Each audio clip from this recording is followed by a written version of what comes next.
Majunya Basuki Cahayapurnama alias Ahok sebagai bakal calon wakil gubernur DKI Jakarta membawa angin segar dalam sistem demokrasi nasional. Ahok, warga keturunan Tionghoa dan non-Muslim,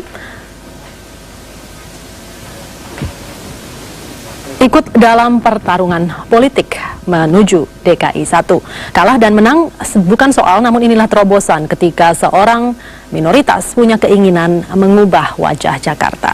Untuk membahasnya sudah ada saat ini Basuki Cahayapurnama atau Ahok, juga pengamat politik Carta Politika Yunarto Wijaya, dan Direktur Eksekutif The Wahid Institute Yeni Wahid. Selamat sore pada semuanya narasumber saya untuk sore hari ini. Saya ingin ke Pak Ahok terlebih dahulu. Anda lebih senang dipanggil Basuki Cahayapurnama atau Ahok? Mas, saya kalau di kampung panggil Basuki Cahayapurnama nggak ada yang tahu. Gitu. Jadi enakan panggil Ahok. Enakan panggil Ahok. Oke. Bagaimana Anda menjadi sorotan sekarang? Karena Anda dikatakan merupakan kaum minoritas namun maju ke dalam dunia politik yang ini jarang terjadi sebelumnya. Ya, kalau menurut almarhum bapak saya itu, saya bukan minoritas. Nggak ada minoritas. Ya, yang ada pemilik negeri ini gitu loh. Sama haknya begitu. Sama haknya kan, jadi nggak ada minoritas. Kenapa bilang saya minoritas? Emang saya terlalu apa? Sipit? Nggak juga, tuh gede mata lumayan. Saya. Apa yang membuat Anda ingin? Apa yang membuat Anda ingin maju? Ya, pertama permintaan dari Pak Prabowo kan, bahwa kita ini cuma, bayangin anggota DPR itu tiap reses itu selalu membawa uang untuk sosialisasi 4 pilar berkebangsaan, Pancasila, Undang-Undang 45, NKRI, dan Bhinneka Tunggal Ika. Harusnya cita-cita para proklamator itu kan mendirikan rumah Indonesia milik semua suku agama etnis di dalam gitu loh. Tapi hari ini tembok nggak pernah dibangun. Nah, saya pikir kalau di Jakarta bisa seorang Ahok jadi wakil gubernur, berarti temboknya setengah jadi kira-kira gitu kan. Oke, baik. Kita lanjutkan di segmen berikut. Kita akan jeda dulu, pemirsa, tetaplah bersama kami di Metro hari ini.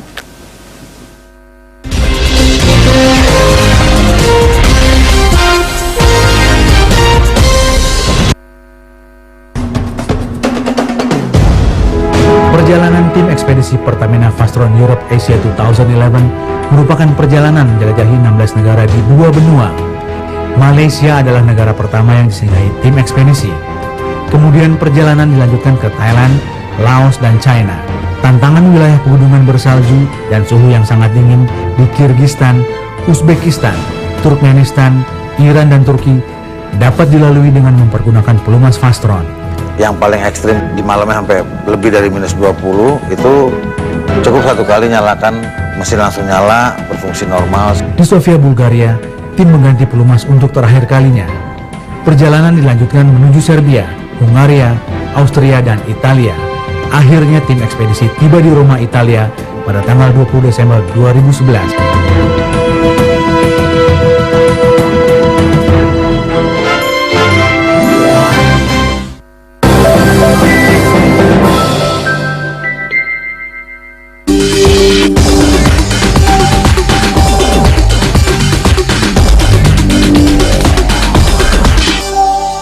Yang muda, Jokowi muda, Basuki juga muda.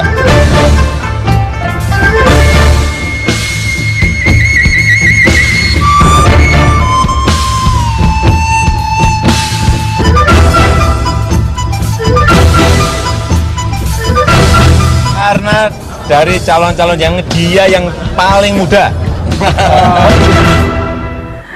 Sukses memimpin Kabupaten Belitung Timur, Bangka Belitung, karir politik Ahok melesat. Ia memecahkan mitos bahwa politik itu tabu bagi keturunan Tionghoa.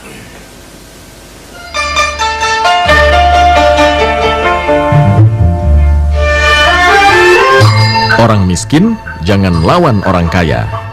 Orang kaya jangan lawan pejabat. Inilah filosofi yang digunakan sebagai penyemangat hidup oleh seorang pria kelahiran Belitung Timur 29 Juni 1966. Berbekal pelajaran dari almarhum ayahnya, Basuki Cahayapurnama kian mantap dengan filosofi hidupnya tersebut. Basuki Cahayapurnama atau yang dikenal sebagai Ahok adalah sosok manusia dermawan yang tak segan menyuarakan kenyataan pahit lembaganya kepada masyarakat umum. Berawal pada tahun 2001 pasca ditutupnya pabrik pengolahan pasir miliknya karena dianggap tidak sejalan dengan kebijakan penguasa setempat, membuat bapak beranak 3 ini alih profesi dan terjun ke dunia politik. Lihat saja kiprahnya. 7 bulan menjadi anggota DPRD tingkat 2, Ahok langsung menjabat sebagai bupati di Belitung Timur. Semasa menjabat, ia hampir tak pernah absen di setiap warung kopi bersama warganya sebagai media untuk mendengarkan secara langsung keluh kesah warganya. Tak heran bila kemudian seluruh warganya mengenal baik setiap digit nomor telepon miliknya. 2 tahun menjabat bupati, anak sulung dari 3 bersaudara ini mengundurkan diri sebelum masa jabatannya sebagai bupati berakhir dan ikut dalam pemilihan sebagai gubernur di Bangka Belitung. Meski gagal, usahanya tak berhenti di situ. Saat ini, Ahok yang bernama Tionghoa Zhong Wanzi atau HK Chung Ban Hok yang duduk sebagai anggota DPR dalam Komisi 2 ini, selain memberikan advokasi hukum seputar pentingnya identitas diri seperti KTP dan akta lahir, juga memberikan layanan sosial pada masyarakat. Tak hanya itu, Ahok pun selalu mengupdate website pribadinya sebagai bentuk komunikasi dengan rakyatnya. Kiprah Ahok di dunia politik menurut almarhum Gus Dur sangat penting untuk menunjukkan kebinekaan Indonesia. Inilah cuplikan pernyataan Gus Dur dalam kampanye ketika Ahok mencalonkan diri jadi gubernur Bangka Belitung. Kata dari Al-Quranul Karim menciptakan kalian dalam rupa perempuan dan lelaki. Ahok lagi perempuan. Kita nyalain kita semua kok. Dan kedua, dan kujadikan kalian berbangsa-bangsa dan suku-suku bangsa. Untuk apa? Untuk saling mengetahui, saling mengenal.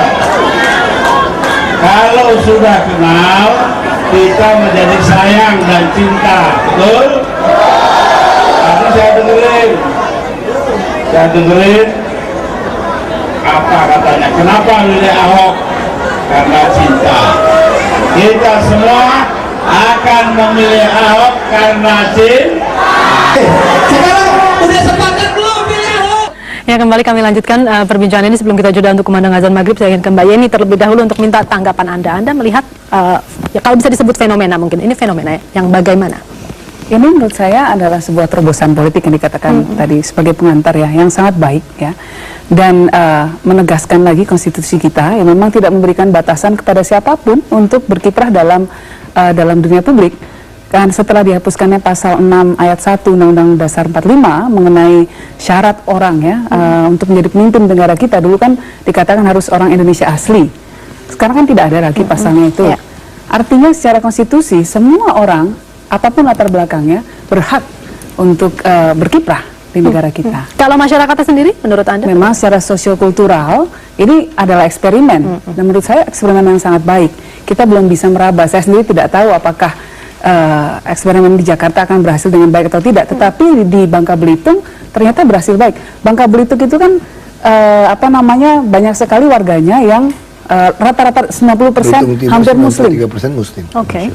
Muslim. Dan ternyata Pak Ahok berhasil meyakinkan warga bahwa dengan program yang baik, dengan kepemimpinan yang jujur, mereka akan memilih pemimpin yang seperti itu. Oke. Mas Toto, yang terjadi di Belitung Timur bisa juga tidak terjadi di Jakarta?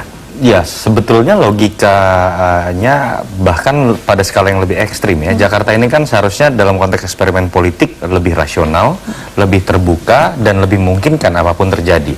Jadi saya pikir moga-moga tidak terjadi sebuah serangan-serangan dengan mengatasnamakan aspek-aspek primordial yang kemudian bukan hanya membuat gemanya itu merusak Jakarta, tapi kemudian gemanya bisa merusak konstelasi politik nasional. Jadi saya pikir kita hargai, tetapi juga jangan melihat Bung Ahok ini sebatas dia seorang minoritas. Betul. Itu yang saya juga tidak inginkan, sehingga dikotomi itu terjadi didasarkan aspek primordial juga. Lihat kinerjanya, lihat program-programnya, lihat apa yang dia bawa. Kita akan lanjutkan setelah kumandang azan maghrib untuk wilayah DKI Jakarta dan sekitarnya.